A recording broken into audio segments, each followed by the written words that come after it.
When this building was the village school, the pupils grew vegetables in this area. When the new school was built, the building became the church centre. The then church warden, Mrs. Miriam Turner, created the flower garden. It is cared for by parishioners, and many people donated plants. And of course there are self-sown flowers like violets, cowslips and foxgloves provide colour as well. Now you can visit this garden any day you wish, all year round. Thank you.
Well, we've got a beautiful wisteria here that we think is really old. We've lived in the house for 17 years, but the wisteria we think could be as much as 100 years old, and it's glorious in the early spring in full blossom. It's just beautiful.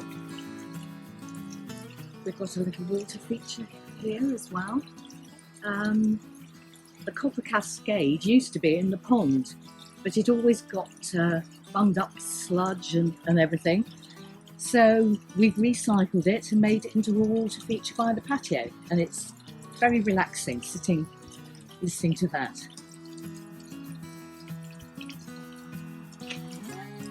This is very much a cottage garden. I like a mix of lots of different cottage style plants.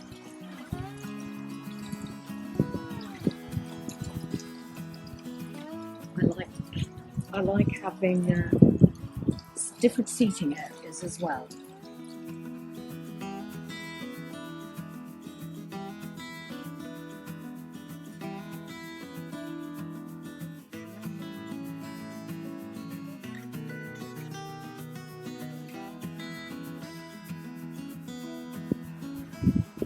It's a nice mix of Fenstanton, and I've planted 1 or 2 aces in the bed as well, which seem to do quite well. And I love the lavender. We get lots of butterflies and bees.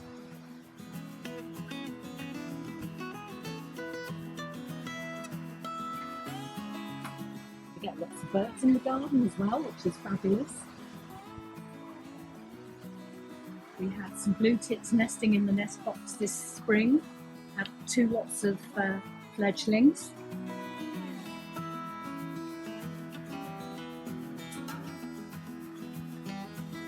We built the pond when we first moved here about 17 years ago, and we've got now about 90 fish in the pond, various ages and sizes, still quite a few of the original fish.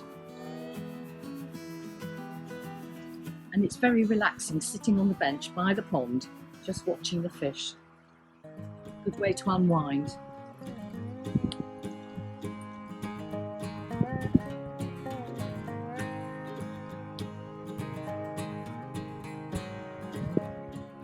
I love having the summer house.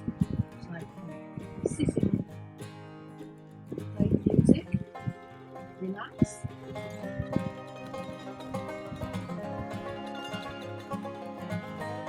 And I've been growing more veg this year as well with lockdown. I've got some wonderful pea plants from Ron in the village, which are going mad.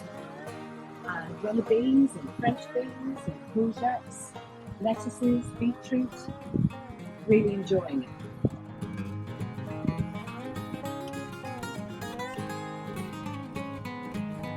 And I grow a few things myself from seed as well in the shed come greenhouse.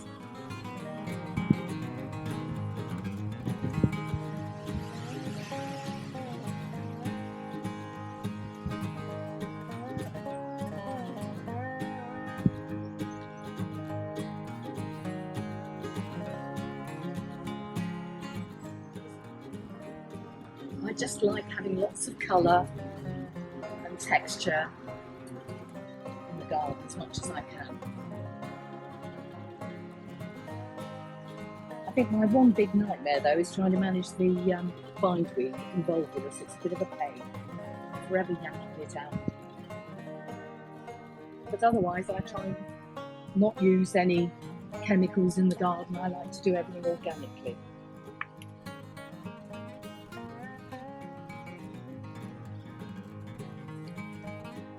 My husband's very proud of the green lawn, which is his contribution to the garden.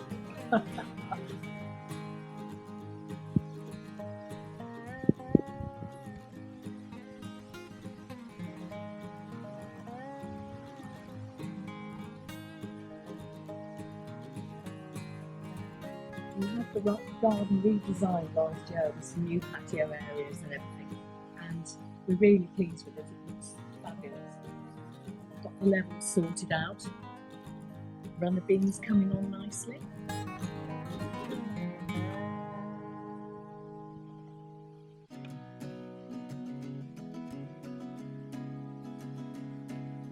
It's a beautiful David Austin rose just here. Is a present from an aunt, sadly no longer with us, but gorgeous, gorgeous perfume. It's called the Ingenious Mr. Fairchild, and it's a beautiful scent.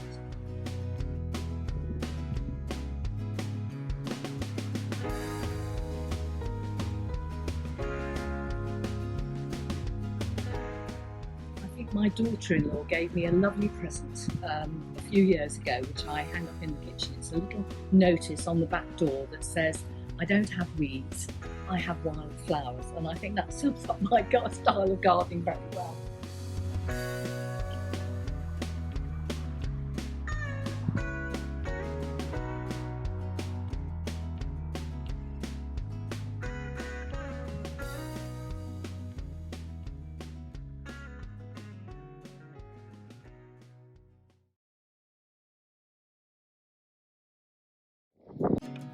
So this is my garden, which I absolutely love. I spend hours out here, walking through the arch. The garden is just 6 years old, so when I moved in it was just mud and absolutely nothing here apart from the roses. This has been a beautiful delphinium this year. Sadly we've had lots of wind and lots of the petals have blown off now. I was tempted to glue them back on, but I thought I'd better not. So this is one of the lovely roses that was the only thing in the garden, and the reason I kept them is because the chap who owned the house, he planted a rose every year as a tribute to his mum, and so I thought it was really a nice touch to keep the roses. This is a little corner that's loved by the birds. In fact, I've got sparrows nesting in this tree here, and they keep squabbling and flying in and out. This tree is very special to me. It was a gift for a birthday. So all these are brand new and are just a few years old. It's very windy today, I'm afraid, so lots of the flowers have blown off the petals, I'm afraid. This is a buddleia, which I really like because it attracts the bees and the butterflies, and it goes along a wall of more of the roses that were left in the garden. This is a rambler rose. It's just been absolutely stunning. Sadly we're just a little bit late for the roses now. And that's an alstroemeria, and it just flowers the whole summer through. It's fantastic. That one's called Indian Summer, and when they finish flowering you just pull them out and then new ones sprout out. It really is a great plant for my garden. It seems to really like it here. That's a pear tree there. I had one pear. Oh, that's a rose. Had one pear off the tree last year, and I've gone one better this year and haven't got any, so that's a bit sad. So this is another little corner that the frogs like. I seem to get lots of frogs in my garden. I like unusual things. So you see the metal stand there, and the flowers will all grow up in between it. I like quite unusual structures for the garden, something a bit quirky. That's goldenrod in the background, standing tall, and these are self-set poppies. I just let them come wherever they want. They do their own thing every year. That's just a pretty geranium there. The poppies just grow in cracks on the paving, which I absolutely love. This is a chrysanthemum. These are just like feathery ones. I don't know what they're called, I'm afraid, but they're really lovely. They grow very tall. That's my fern. That's a mock orange. Sadly it's not in flower now, we've missed that. And that's a penstemon on the end. So this is the middle bed, and that the red and white flower, that's a salvia hot lips, and that's another really good flower to have in your garden. It does need a bit of control. It gets quite leggy. That one's a penstemon, and again they flower all summer, so that bed normally looks good for pretty much all the year, which is great. That's a small dwarf apple tree in the middle, and I think that's equalled the pear tree this year. I don't think I have any apples on it at all, which is a shame. That's an olive tree. I've got hundreds of olives on it, but sadly they never get ripe enough to eat. Although my son eats a couple every year and then regrets it because they're so sour. That's a geum. That's called Mrs. Bradshaw, that one, and that literally flowers all year as well. So I like ones that flower a long time. They make the garden look nice, and they fill out your borders. And this is the area where I spend a lot of my time sitting and just looking. So these are just filled with fuchsias and other bedding plants. So this is a really nice. This area has the sun all day, so it's a great place to just sit and watch or read or have your lunch. It's really nice. Those are agapanthus we're coming up to now, and I'm really pleased with those this year. Last year I just had 3, they're new, and this year I've got about 12, and they're really beautiful. So I really like those, they're great. Apparently they like to be kept in their pots and don't move them too much. They like to be pot bound, so you get more flowers. That's gazanias. That's more bedding plants there just to... Well, they're my plums. Look how many plums. I've just got hundreds. I'm very excited. I don't know if they'll all stay. I had 12 plums last year, and I've got literally hundreds this year. There's dahlias there. That's a lavateria.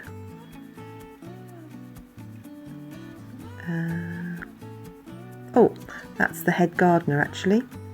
That's the tortoise. He's my weed control. I do believe in organic weed control, and there he is.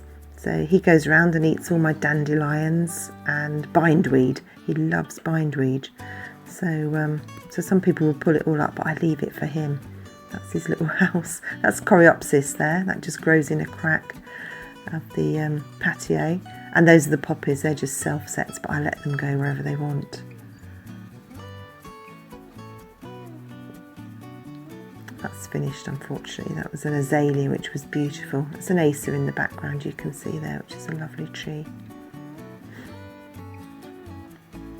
So there's the head gardener just keeping watch, making sure everything is in order. I have to give him a hand because he's not that fast at the gardening.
tumbling Tom up the corner.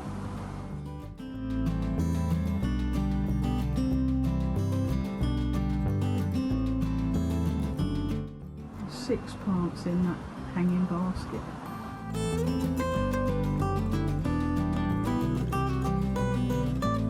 And then my vegetable plot.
Greenhouse, there are 9 different varieties of tomatoes and 1 cucumber, 3 passion flowers, different varieties, a pepper and an aubergine.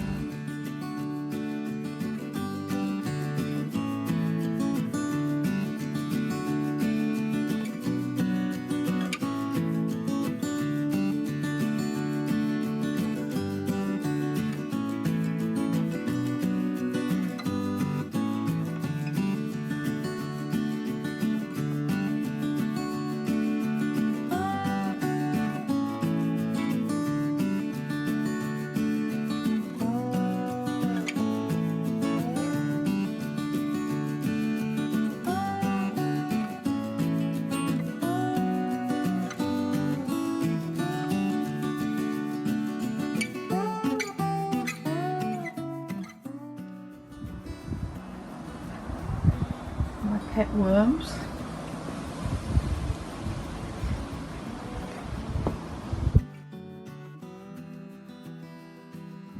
Potato peelings and carrot peelings in there, and they make a nice nutrient tea that I can put on my plants. Streptocarpus on some are streptocarpus on there.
So this is one of my most favourite parts of the garden because it's a really relaxing place to sit and read a book or have a cup of coffee. You get this lovely vista down the avenue, as we call it. Now, you will be shown on part of the video a picture of what this looked like when we moved into the house. We're actually when we came to the house, you'd be walking through about 16 foot of lalandi at this particular point, and not these beautiful Himalayan birch trees with the underplanted dwarfed dogwood, which is under there as well. So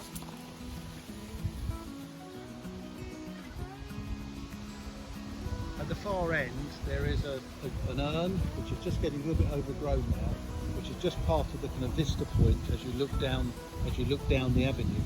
So if we just turn round back now and look back along the avenue, and this is where the photograph which you'll see of the house the garden when we first moved here, that's where that was taken. So you can actually clearly see the difference by planting those wonderful trees. Our neighbours said it was the first time in 30 years they'd lived here that they'd actually seen sunlight in their conservatory.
Okay, so what we're looking at now, just blowing gently in the wind, are some oak-leaved hydrangeas.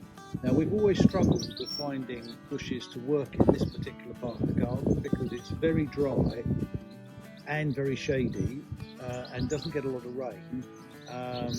So these were particularly selected for this position, and they're doing great here now, and they're just coming out into flower, as you can see.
Thank you for visiting my garden today. I just wanted to show you around. Unfortunately, it's a bit of a windy day when the filming was done, but anyway, hopefully you'll enjoy what you see. I've lived here 10 years and I have totally transformed the garden from what it was when I first came here.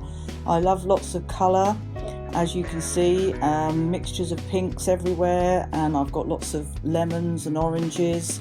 I've created this year a corner just showing you now for the butterflies and the bees to come along. Done lots of planting from seed. I've got cosmeas that have reseeded and come up again. My lupins have been amazing. I've done lots and lots of painting in the garden this summer. Obviously being isolated at home has meant I've spent more time in the garden, and to be honest, it has become my sanctuary. I've created a small Mediterranean corner here, as you can see, with lots of beautiful plants, and then out in the front garden I've got some amazing fuchsias that just are absolutely wonderful and just keep flowering year on year. I think at the last count I've probably done about 25 tubs, but it just gives me so much pleasure, and I just love creating lots of combinations and colours.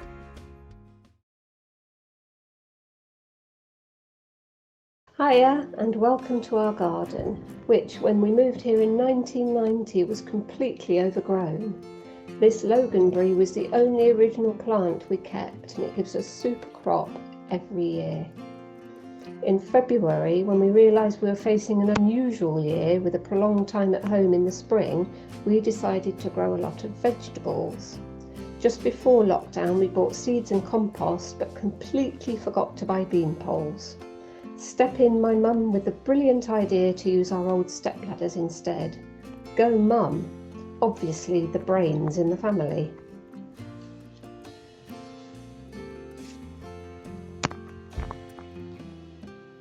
We have potatoes growing in bags, courgettes, beans and peas here,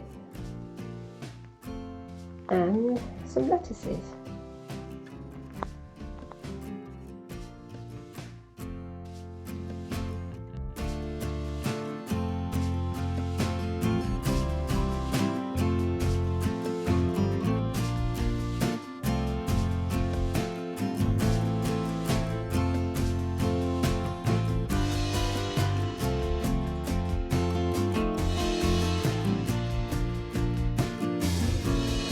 I love flowers and lots of colour, but also we've tried to have a wildlife friendly garden.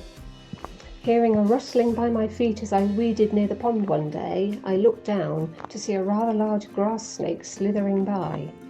It was probably happy to see that the pond is home to frogs, newts and toads. It was a beautiful creature, but probably just passing through.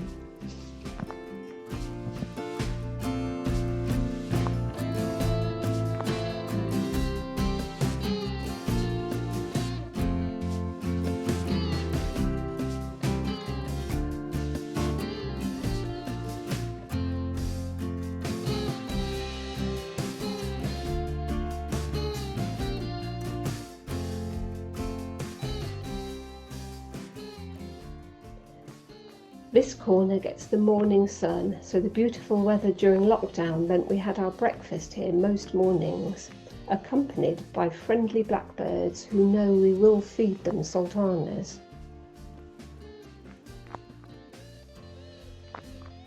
I like the structure of the yew columns surrounded by flowing foliage and flowers, through which there is a softened view to the rest of the garden.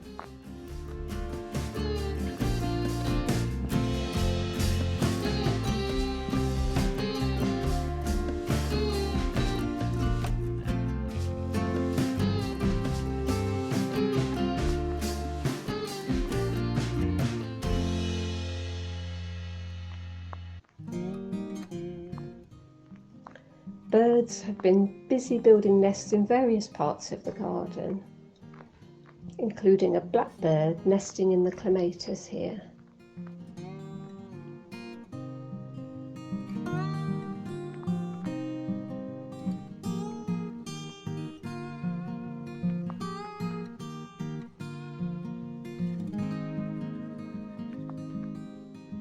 This year I bought organic slug deterrent pellets made from straw, which, although expensive, have been very successful around our vegetables and dahlias.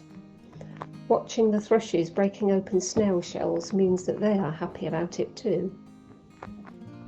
We have 5 compost bins, and everything in the garden that gets pruned is then shredded and composted, along with kitchen waste. Funny how the odd teaspoon seems to find its way in too.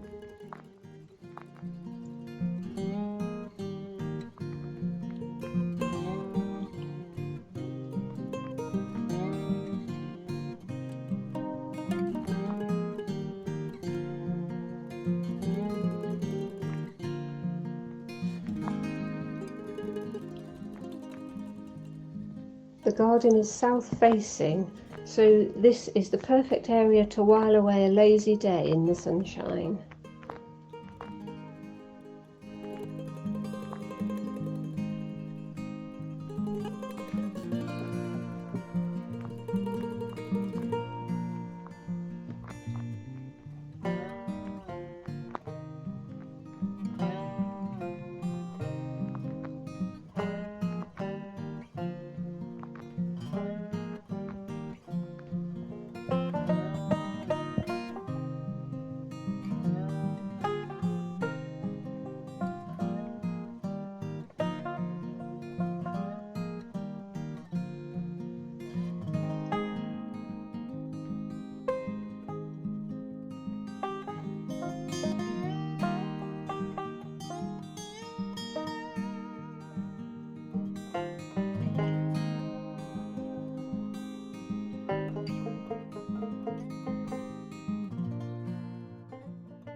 This is our second rather bijou veg patch.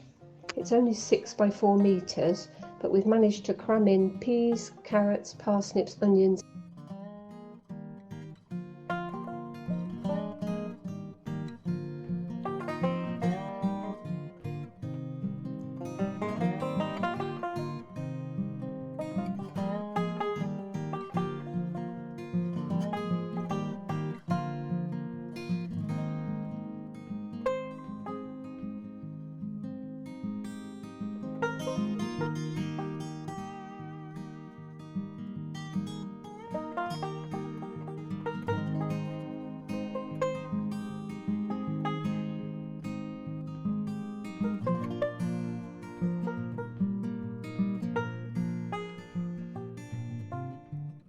The pathway under the arch leads out of the garden. It's a very long, narrow strip between 2 6-foot fences, but my husband laid a winding path to make it more interesting. Luckily, the postman is a cheery chap and doesn't seem to mind getting wet legs coming down to the house when it's raining.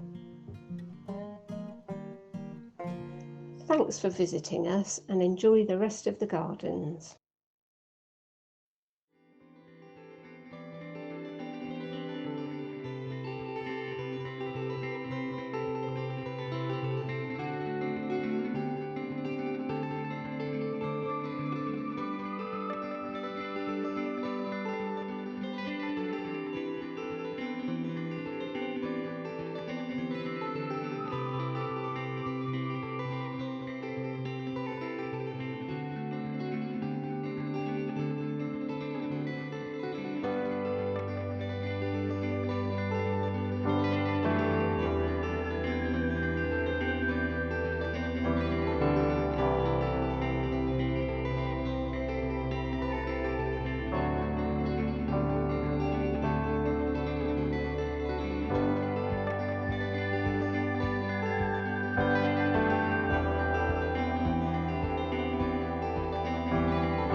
So some of the ironwork you'll see there is made by my father-in-law a long, long time ago.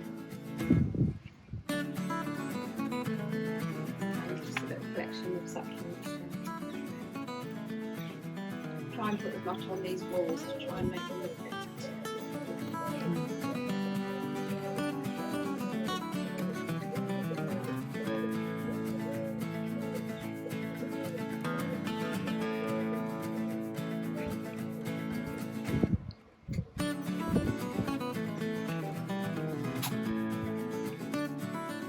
I've only lived here since April 2000.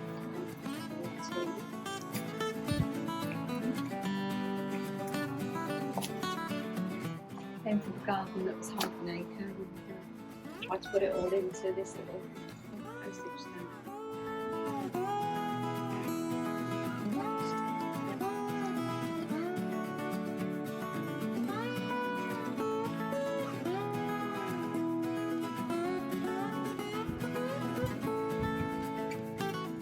That's from a holiday that we had in America when we drove to Niagara and went to the Henry Ford Museum. All sorts of things.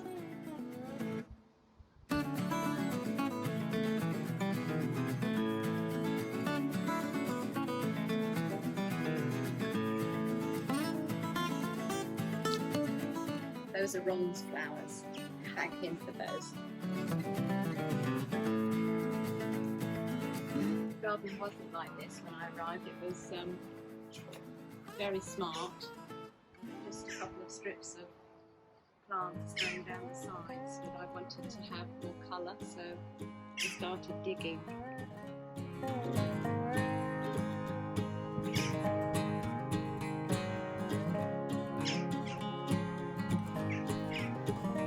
I do like to garden, but sometimes the weather holds it back. And I must admit, I prefer to grow flowers and vegetables. Ones are still easy to go and find as vegetables.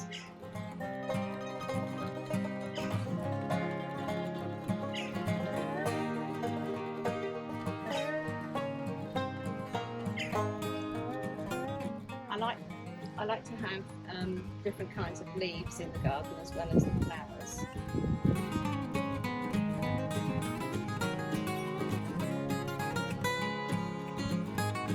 The alliums, sadly, have all past their best now, but they still look very nice. A bit like scaffolding, I think.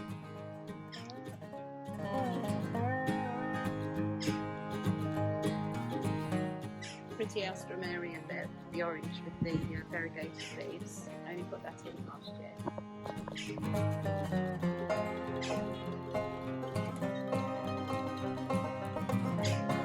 And I do like bargains as well.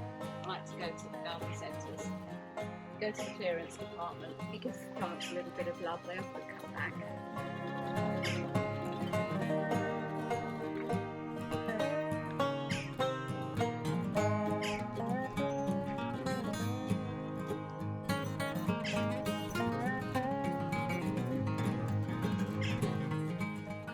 Leaf mould in the past, only by gathering all the leaves that are collected on the street.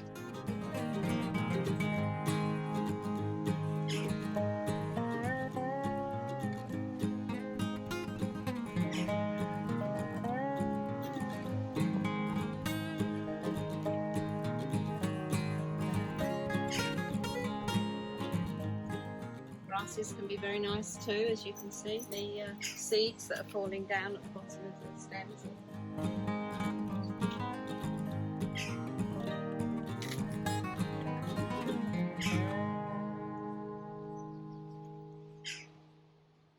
Got quite a few hellebores, different colours. Obviously their flowers are all gone by now.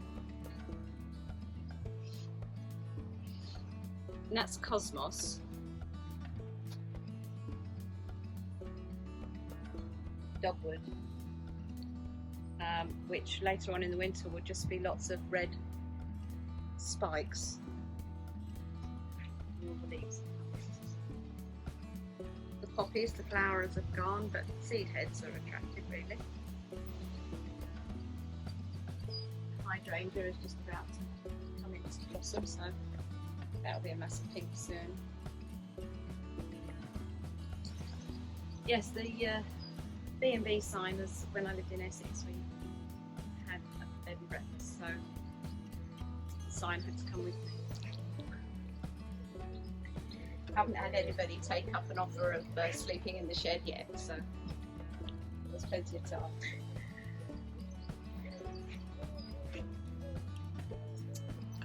And the sewing machine was never a sewing machine for me, but they're quite useful in the garden, aren't they? As long as you can find something to put on the top.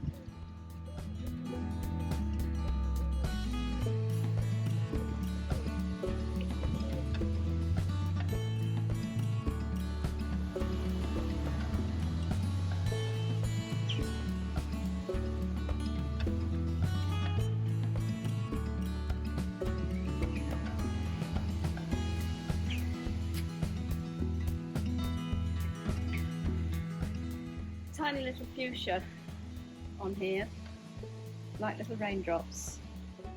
But what's hiding underneath is the rather rusty chicken.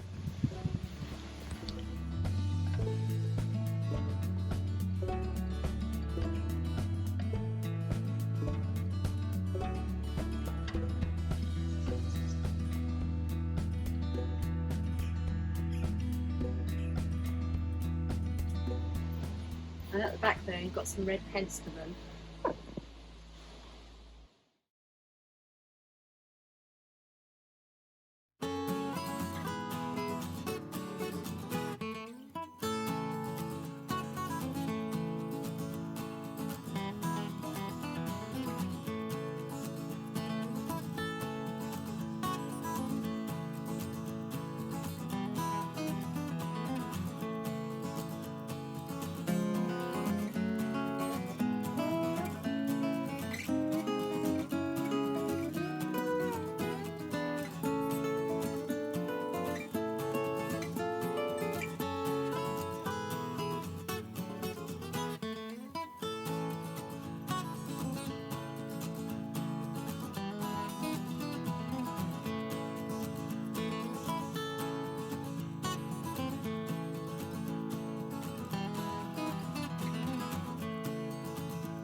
The garden is about 1.25 acres. It's divided into 4 sections with a long avenue down the middle. The sections are defined by cross hedges.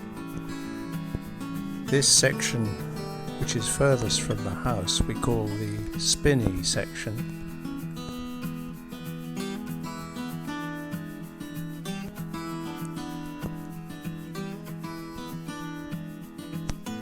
There were a few old trees here when we first moved into the house, but the hornbeams and the bird cherries and the may trees which line the avenue were planted shortly after we moved in 25 years ago.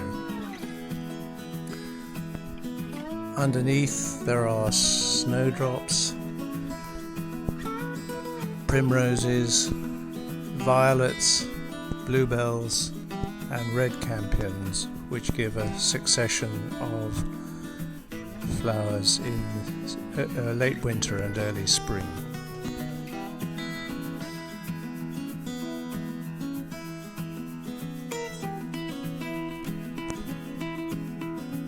The first cross hedge is hornbeam with yew nearest to the avenue, with some shaping to give structure.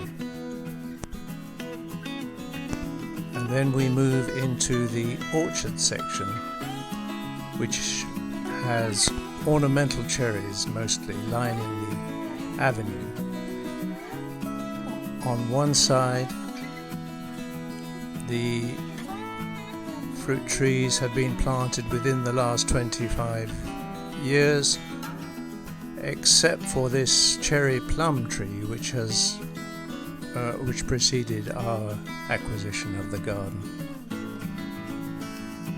The Victoria plum is not faring very well, in contrast to Bramley apple, which is doing much better.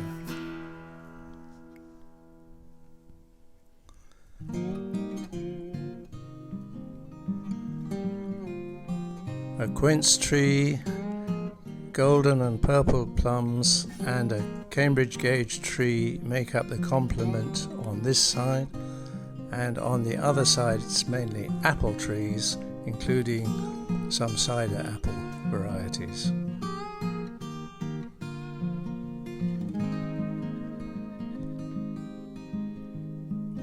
The next cross hedge is purple berberis, again with yew at the ends nearest the avenue with some shaping. This pear tree needed propping up.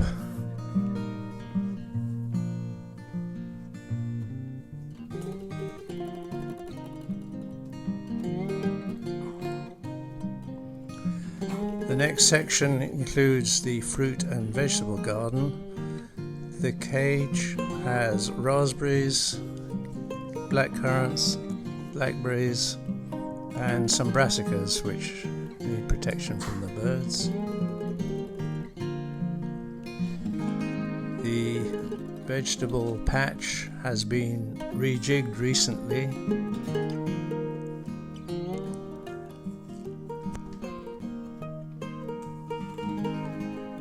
The grass has been seeded recently, so it's looking a bit patchy.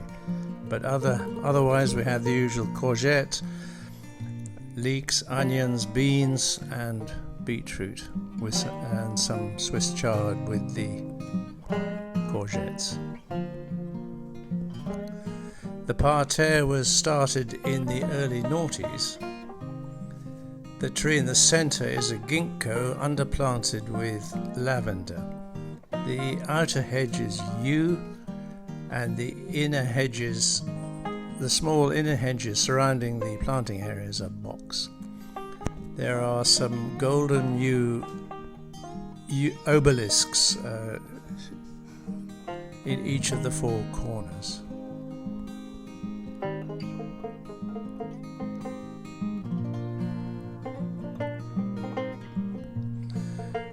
The section of the garden nearest the house, the formal garden, is mainly a grassed area surrounded by borders. This border has a magnolia, and then other borders include a variety of normal flowering shrubs. This one has Achillea, Salvia, Pinks, Dianthus, Carthusianus. Off to one side we have a backyard with a greenhouse and a cold frame, and the greenhouse supports tomatoes, peppers, cucumbers, a few lettuces and some aubergines. The pond is about 6 or 7 years old and supports a large population of newts. There are water soldiers, water lilies and other aquatic plants, and some bulrushes which seem to have self-seeded. This section of the avenue was planted mainly with crab apples and this morello cherry. Here's the entrance to the parterre.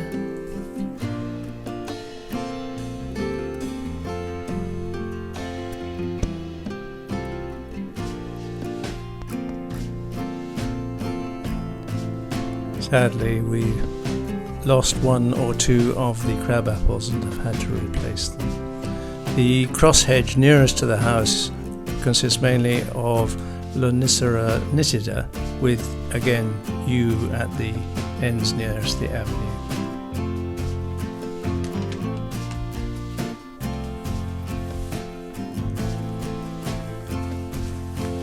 The border surrounding the formal garden. Here we have a Peter, a rose, and this corner border, the trellis at the back has a clematis surrounded by 2 Philadelphus and a choicea in front of it. You can see the rabbit barrier, and this border has been extended relatively recently. The artichokes are of some interest, which together with the heleniums form the backdrop, being taller plants. In the centre is a tree peony, a yellow flowering variety, and then we have salvias, more of the Dianthus Carthusianus, the Verbena hostata, some bedding plants,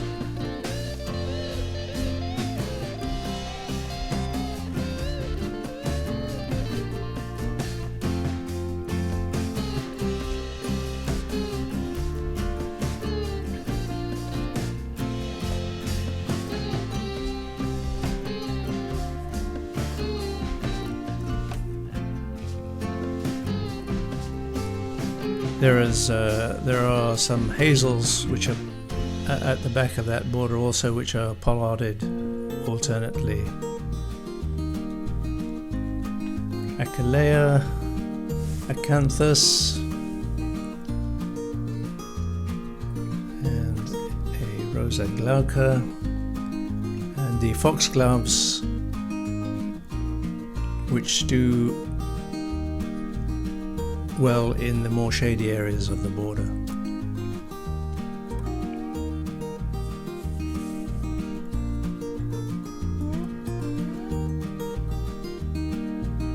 Agapanthus,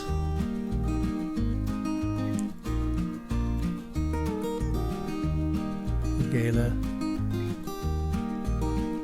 And in this corner we have Canomeles japonica quince,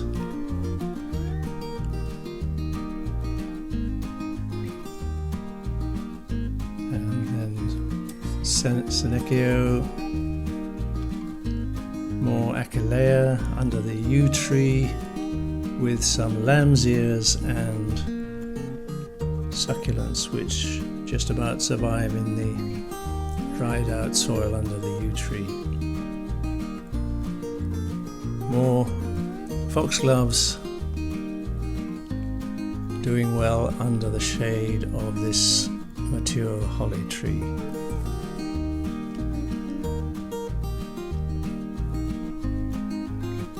The herb garden seems to do well.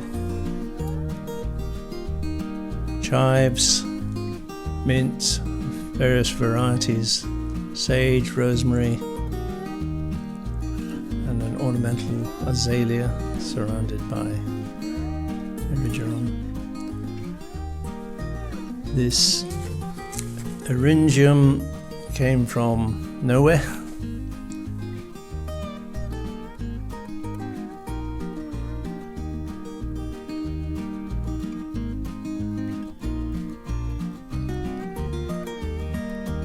Here we have a view of the garden from the house, showing the avenue and the first of the cross hedges.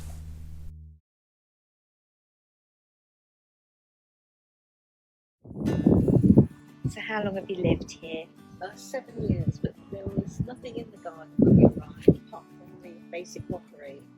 So we've spent the last 6.5 years just planting up trees, shrubs, and all the flower borders. Monkey puzzle tree was here since we arrived. That's been here since the 80s. There were a few conifers when we came, but everything else was just bare lawn.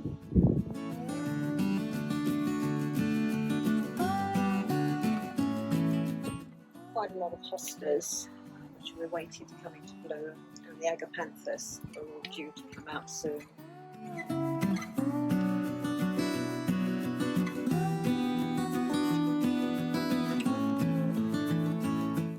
This is normally covered in roses, but because it's all now with the wind.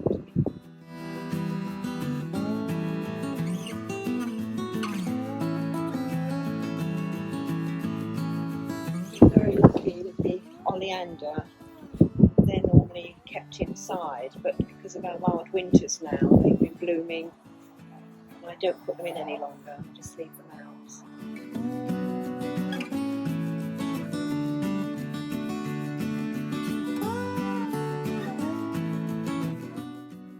Hydrangeas come out as well, yes. Those in the garden would come out.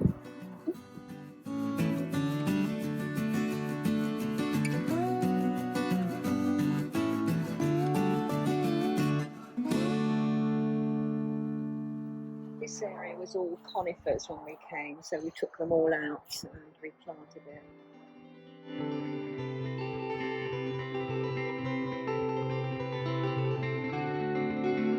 Rose are just starting to come out now.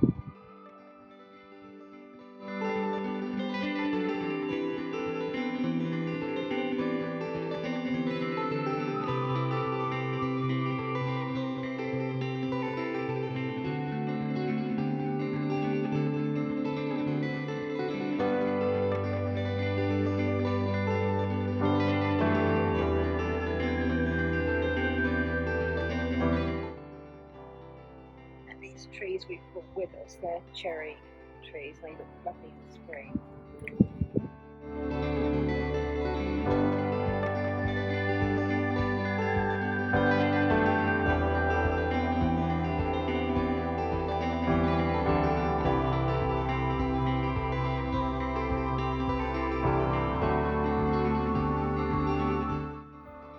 I think there was an old shed or something here. So the ground was quite bare, so we decided just to keep planting.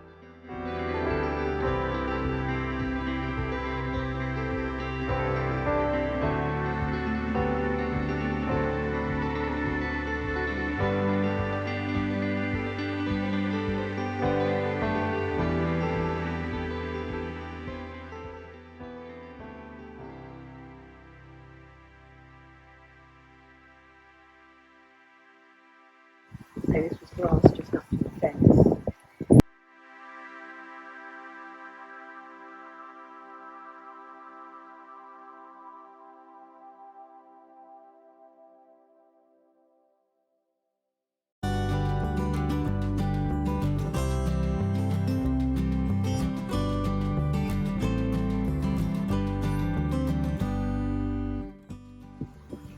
Area is really spring, rhododendrons, camellias, snowdrops, bluebells.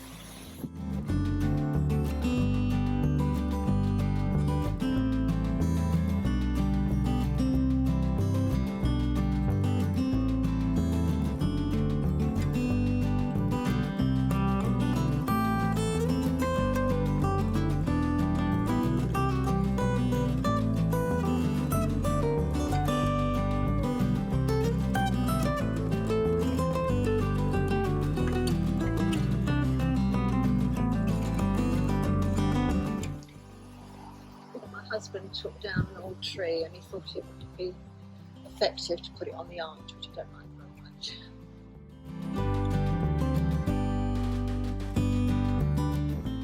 Palm tree we planted last year.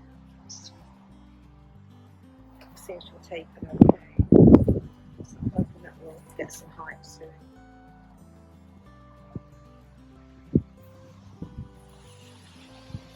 This border is mainly for the autumn because it's more sheltered and has a lot of shade.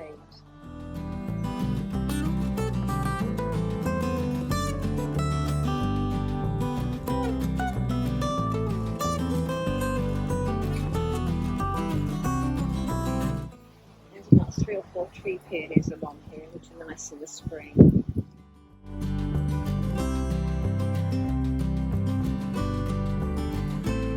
That rose is called Nostalgia.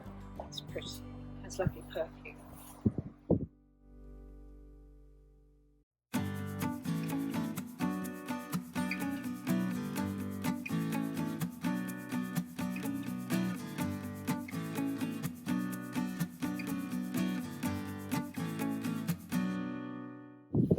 It's a tree peony, which that's just this year's growth. Hopefully next year we'll have lots of flowers on it.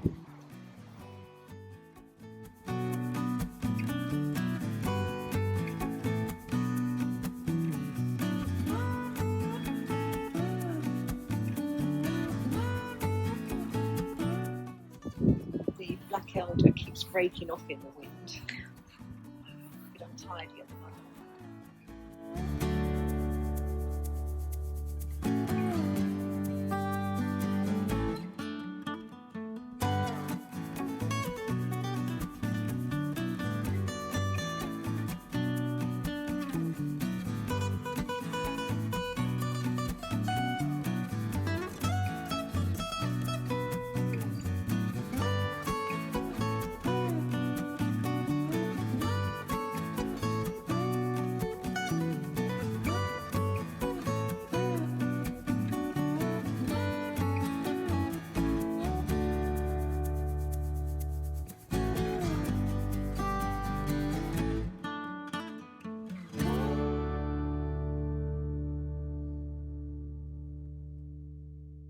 This rose is usually covered in blue.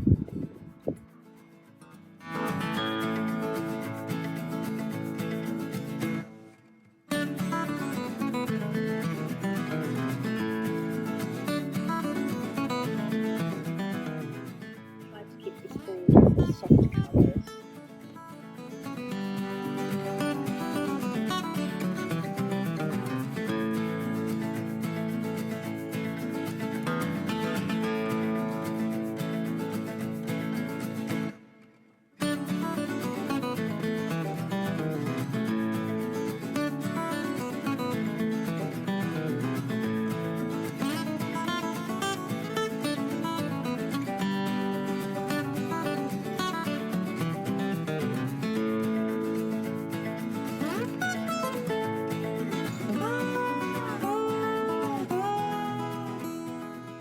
Planted 100 roses since we've been here. 100, gosh.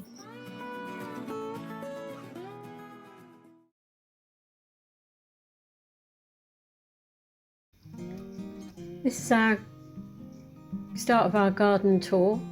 This is the greenhouse with a peach tree in it that we got 2 years ago. Last year we had about 5 peaches. This year we're hoping for some more.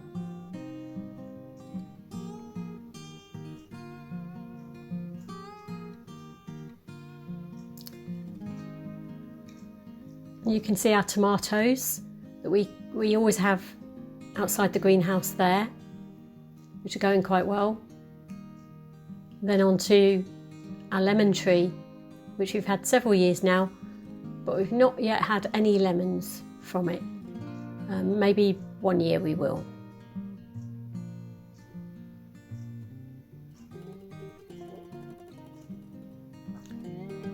Then going into our greenhouse, we've got cucumbers and tomatoes. Just in the corner, you can see that one's going quite well. We've got a cucumber ready to eat.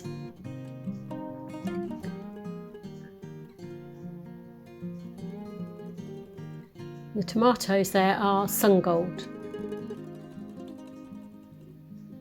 It's our veg patch with rhubarb, broad beans, sweet corn, and also asparagus that we're now letting go until the autumn when we cut it back.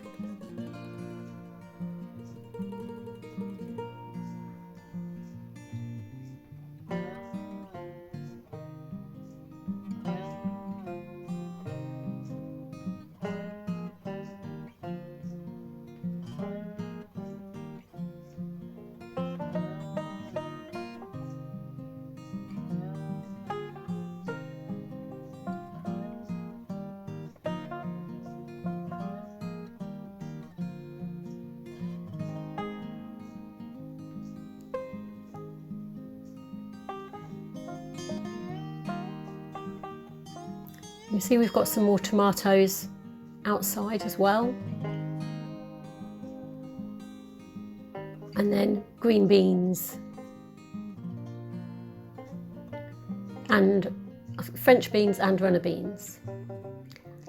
And then, but you can see there is cauliflowers that we bought from Ron's just up the road. This is our cut flower bed. It used to be smaller than this, but I managed to get another bit of space. But I've got plenty of gladioli, sunflowers and pinks. Here are our sunflowers, which we're very pleased with.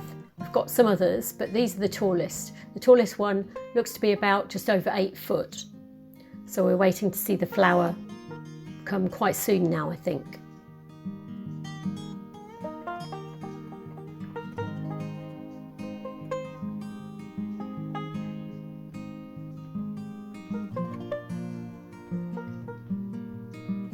You can see as well we've got some raspberries, black currants, and we've also got a couple of melon plants. It's round into the flower bed. You see lots of daisies. This is what we call my mum's penstemon. It's we got it when we cleared her house. We don't know which one it is, so we just call it that.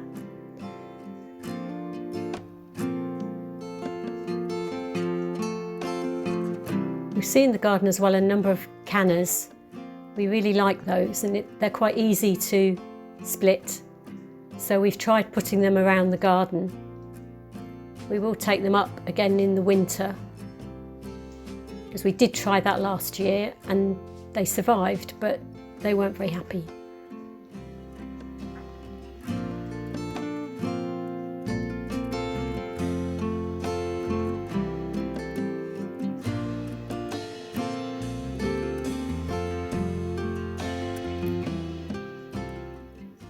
Just coming around now we decided to have a theme for our garden tour, and this is about a teddy bear's picnic. So these are some various bears lazing about on their chairs. And we're just coming around. This is our rambling rose bush. It is actually called the rambling rosy. It's climbing up a dead apple tree. It's been there quite a few years now, but we're very pleased with it. These are some foxtail lilies, and the purple plant is acanthus. We tend to go to quite a few garden shows, so we get all sorts of different plants. The tall leaves are a banana plant, which we wrap up during the winter, and then it seems to survive okay and comes back again. Garden does cause us a lot of work. We really enjoy it. It's our hobby. We both work full time, but it is just us that do it, but we do enjoy it.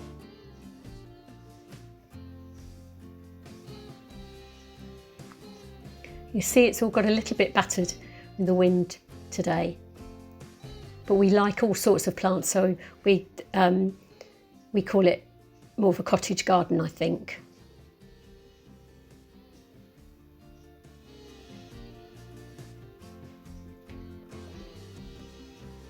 And this is our apple tree, which is Worcester apples.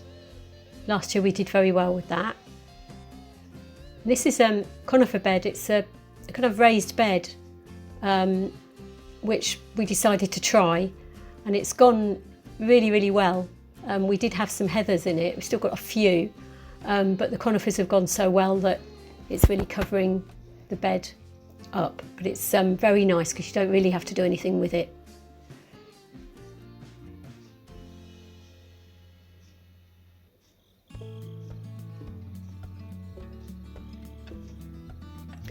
We're moving around into this is our woodland area. You can see in the corner there's actually a hedgehog house that we've got there. And we go around, you can see our cooking apple tree. They're looking quite small at the moment, so I don't know what that will be like. This is our woodland area that we got the idea from Anglesey Abbey. You'll see a much bigger version of this there with the silver birches. But it's a very sheltered spot. You can see it. You can see there's another party going on, the Bad Bears party.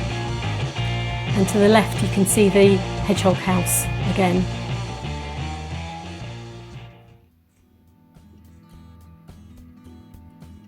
You can see the bears have disgraced themselves completely. And there's also a swing with a bear on it. That's in readiness for our chickens when we get them. Chickens apparently quite like playing on things like that, or so we read. So we've got a chicken swing ready.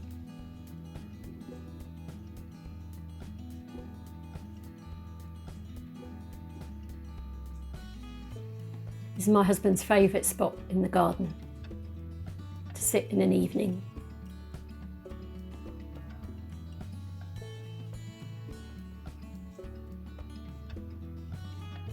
You see quite a few ferns in our garden. We like having those. Some of them do get a bit bashed by the sunshine, I think.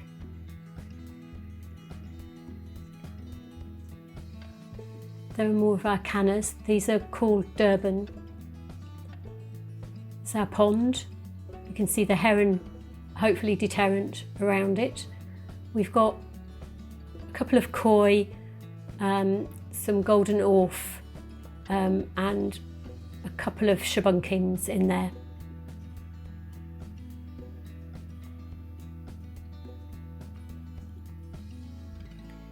You see a bit more of our garden there. That's our pear tree and the apple tree.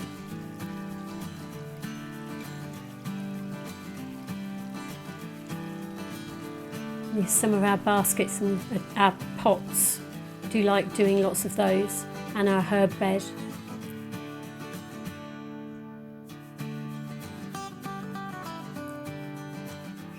And you can see some agapanthus just beginning to get ready to flower there. You're coming along to the other bit of the bears party. This is the good bears party, where they're all socially distancing. But they don't actually look like they're having quite as good a time as the ones in the bad bear party.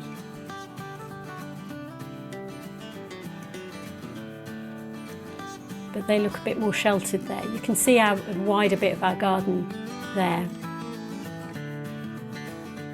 You see here, this is our clematis that we haven't really been able to chop because, as you can see, there's collared doves that are nesting in there.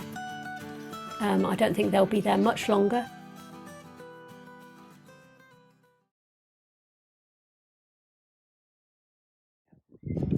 This is the front garden.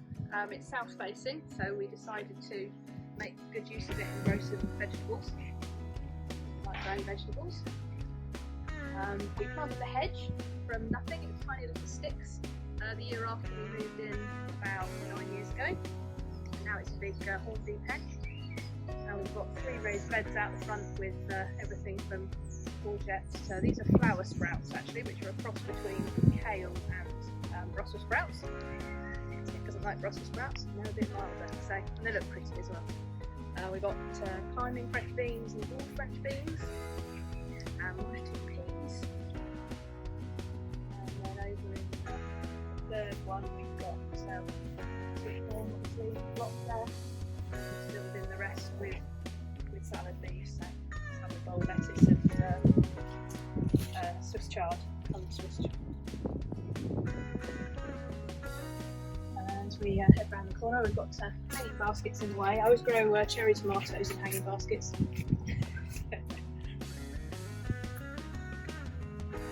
They like the heat coming off the wall.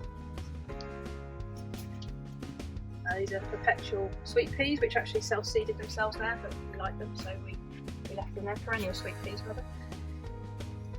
And this is a lilac down the side, which was here we moved in. We've trained it a little bit, but pretty much as it was. And then we've encouraged this mind your own business along both sides of the path, because it's quite a bit shady along here and not much else will grow.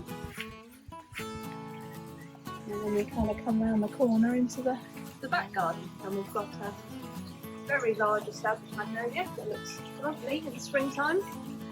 Does mean the pond underneath needs cleaning out twice a year because we have to clear up the petals and then the leaves and all. And then spin round behind you, there's an awkward space that doesn't get a lot of sun, that was just a blank fence, and because it's near where we sit we wanted to get something up there, so we built this, well, we call it a living wall. It's a basic version with wall pots, but lots of shade loving plants in there.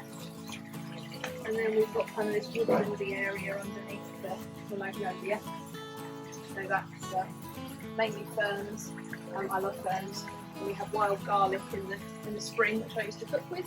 They're just about finished now. And then we've got kidney-shaped pond, a number of goldfish in, which was here when we moved in, so we've tidied it up a bit. When we moved in, everything was very overgrown, so we really cut everything back and more or less started again. And then there's a bit of a hazel hedge on the right hand side.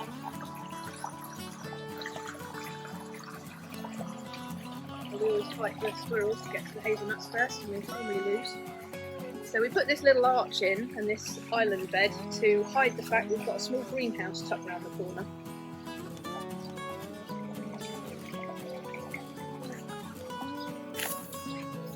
So it's pretty much the smallest greenhouse you can get, but cram full of tomatoes and cucumbers, peppers, chilies, aubergines, some basil in there. A few cuttings on the side there. This is waiting to go out.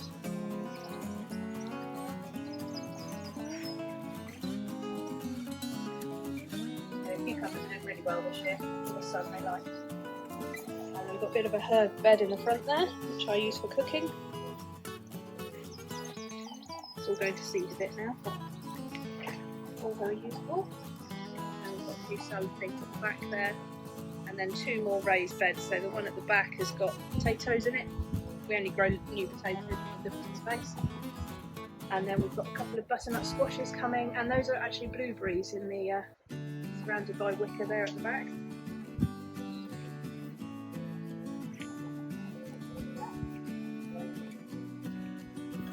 We painted the shed at the back black, so it kind of disappears behind the exterior.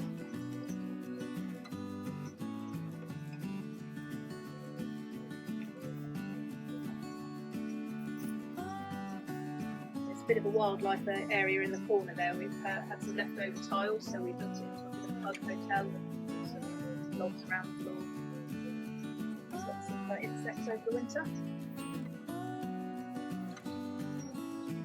And here we've got our asparagus bed, which is we just stopped cutting, so we stopped cutting it on Midsummer's Day, which is obviously not very long ago. So they're just in that stage between spears and ferns. So we'll let them go to ferns now and let them regenerate, ready for next year.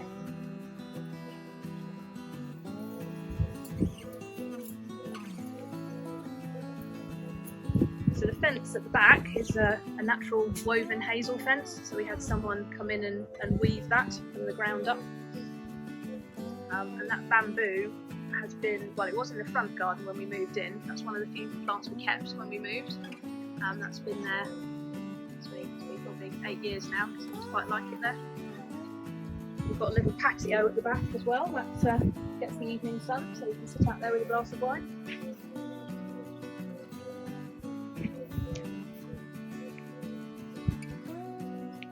Got the Peruvian lilies in full flowers. It's the best year for those, actually. It's the best, if you come the right year.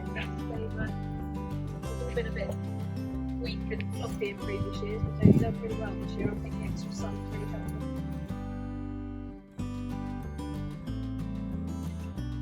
So we try to be organic gardeners, especially on the vegetables, which we put chemicals on. We do occasionally use lawn sand, weed killer, but we try not to. There's a hardy bananas in there. I don't know if you bought those. So they're hardy down to about -5, I think. So they do quite well. This fig tree again has gone mad this year. I'm hoping we might actually get ripe fruit from it this year. I've never quite managed it before. The bud has just come out as well. I love that.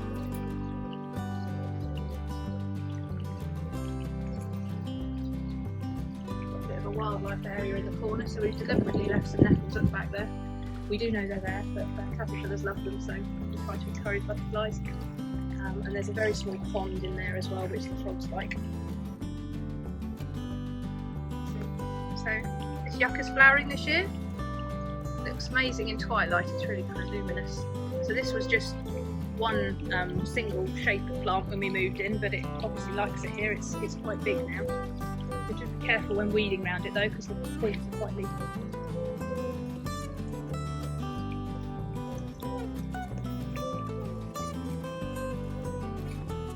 Japanese maple there we planted. It looks absolutely stunning in the autumn. It goes bright fiery red. It's amazing for about 2 or 3 weeks.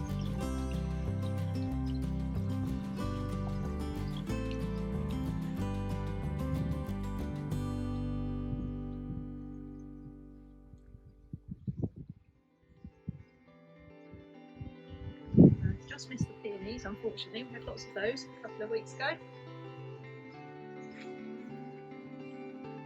You can see the phormium behind this. It's got a flower spike on it this year. And there's a honeysuckle behind that the robin's nested in this year. I haven't been in to look, but there's a box and I saw something going in and out. We've got a couple of small fruit trees. That one's a pear, that one's an apple.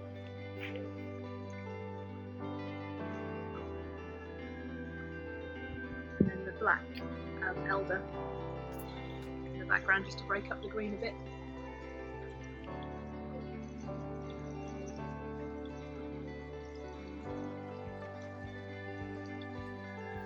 Some self-seeded foxgloves everywhere. I just let them get on with it. I think they're lovely, but they're not really designed.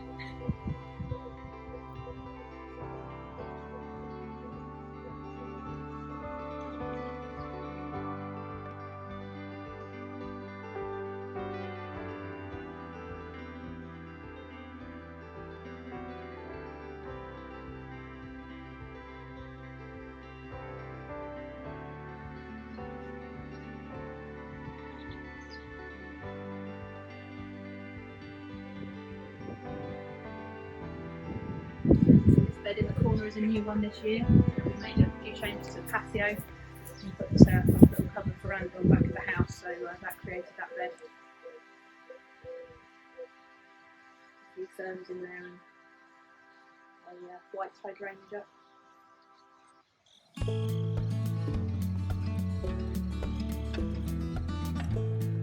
And actually that rose at the back is quite an unusual one. It's called Rhapsody in Blue. It's a purple one. Probably improved it this year, but when we opened our garden a few years ago, that was one that people were interested in. It's quite fragrant. It flowers from the middle of May right through until the end of the summer. People keep their head in it. It smells lovely.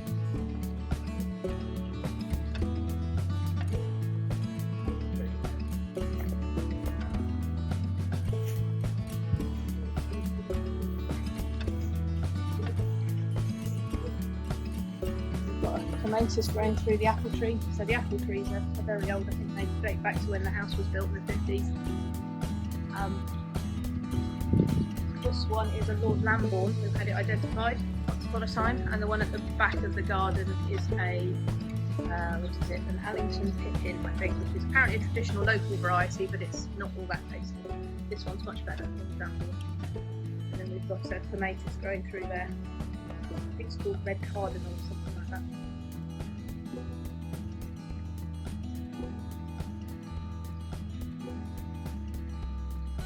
Lots of them drumstick alliums just waiting to flower, which the bees absolutely love.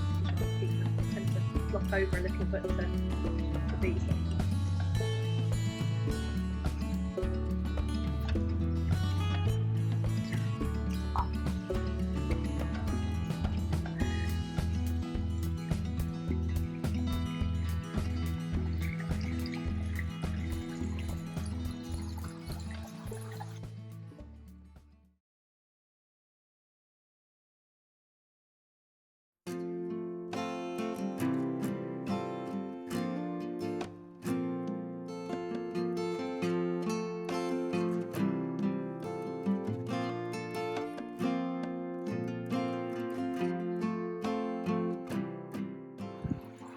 So there were just a few roses in the background, lots of roses in the front, a few in the back, and a couple of shrubs, and it's just all grass otherwise.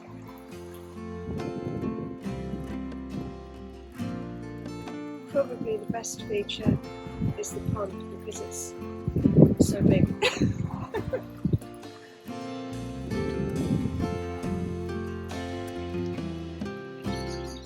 a few fish in it. You might just see one.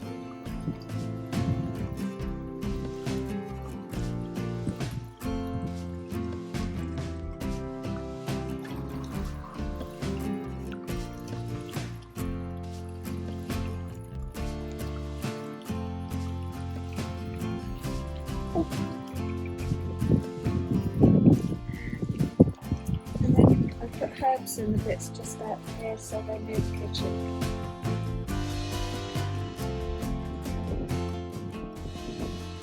This is sort of like the pretty part of the garden for sitting and having a drink and meeting friends.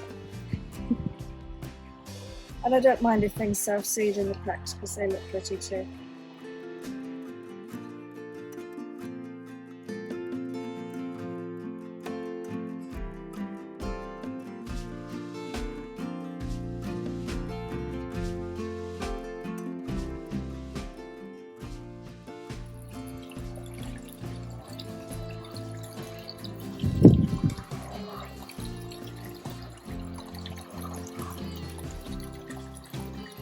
Originally had the grass coming down into the water, but it's amazing how much water it sucks up actually in the bottom. So I cut the grass off, which means it's a shame because you can see lying under. In the interest of water conservation, a couple of years ago I thought it was better to cut the grass off. And these little flowers around the step, they're inspired by Gertrude Jupiter, who did a similar thing with some much more magnificent steps. The roses over here were a remnant of the roses that were here in the paint. So they're very old, but most of them have beautiful perfumes.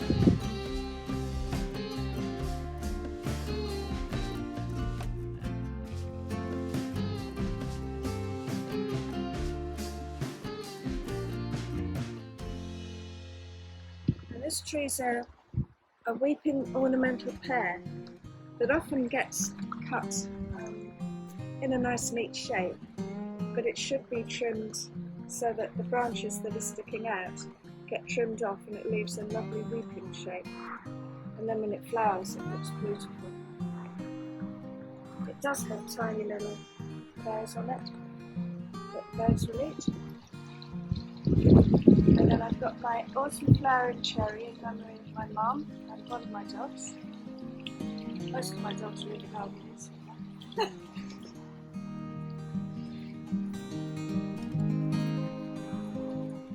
And around the base, it did have a circle around it, but it naturally formed into a heart shape, so I've maintained that shape now.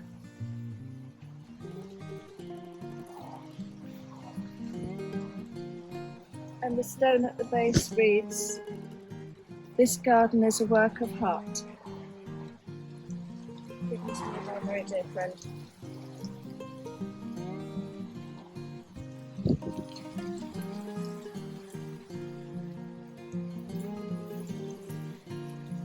Dark tree is an alder, Sambuca nigra, and that gets cut right down every year to only about 2.5 feet high, and then it shoots up and has beautiful pink flowers in the spring, and then lovely dark berries in the autumn.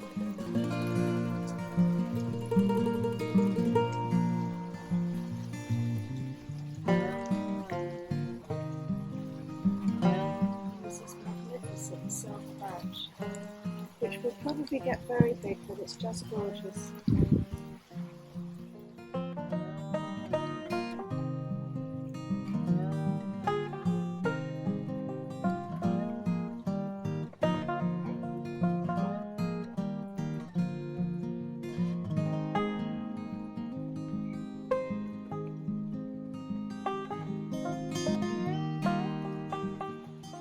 Lovely coloured rose is called hot chocolate, and it's a really unusual sort of slightly russet colour, isn't it?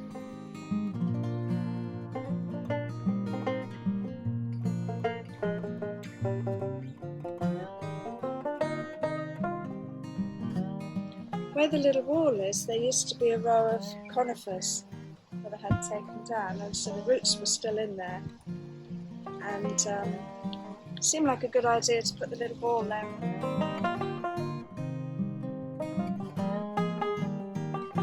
One fan from Bramley and an espalier pear.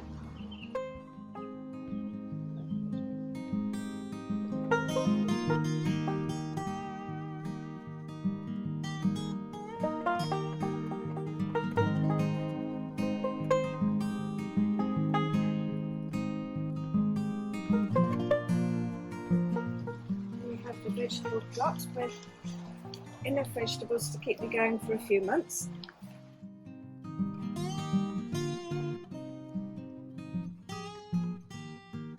Sweet corn potatoes, carrots, leeks coming on there, lettuces, runner beans, cabbages, purple sprout and broccoli, raspberries, all sorts of things.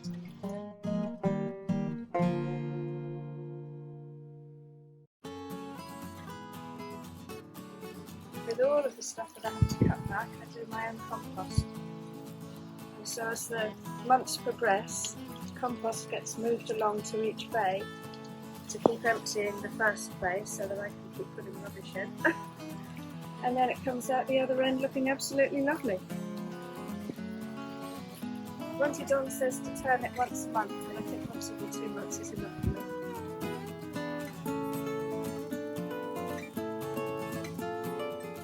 This is a lovely crabapple tree that will look beautiful when the crabapples go red.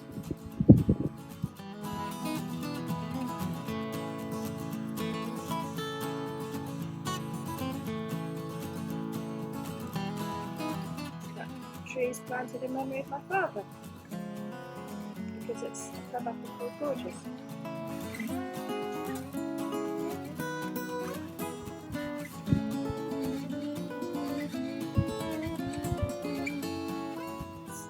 an assortment of lovely white, pink and purple roses here. The purple one is called Rhapsody in Bloom.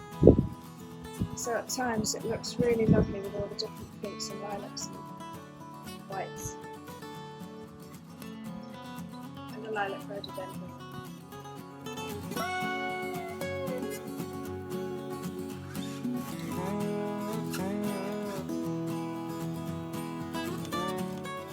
Got an unusual eating apple tree with these dark red apples on it that have red flesh, and I'm afraid I can't remember the name of it.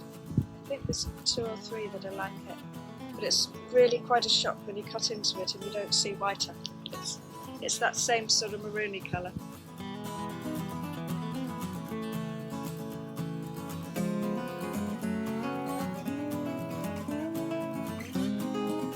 And underplanted with, on this side, some flowers that can do with a bit more light, but a lot of underplanting around the back and on the other side of more woodlandy type things.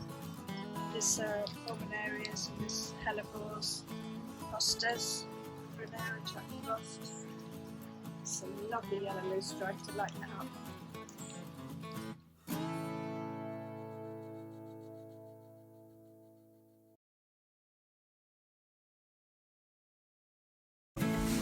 Hi, the garden is now 17 years old. It was laid out on the site of a former hard tennis court.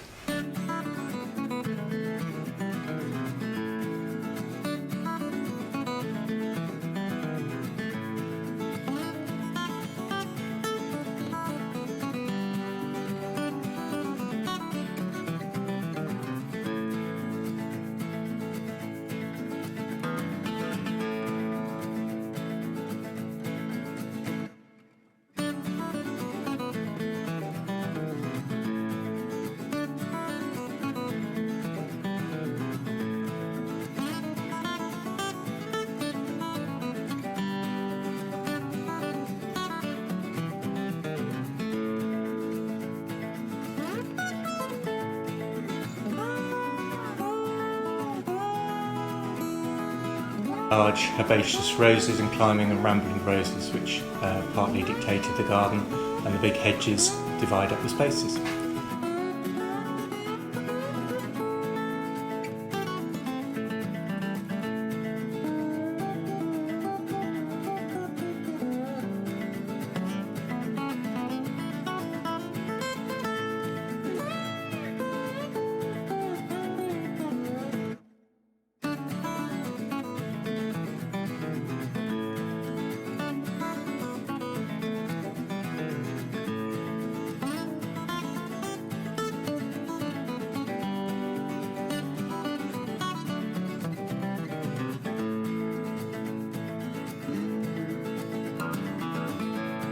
There's a hidden trampoline under the old walnut tree at the bottom.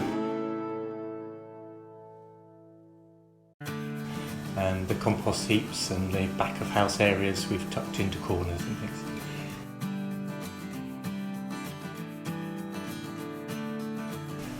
It's laid into 4 different spaces. We originally gave an area over to the children when they were small, which was the former playhouse, which has now recently been turned into the shady garden.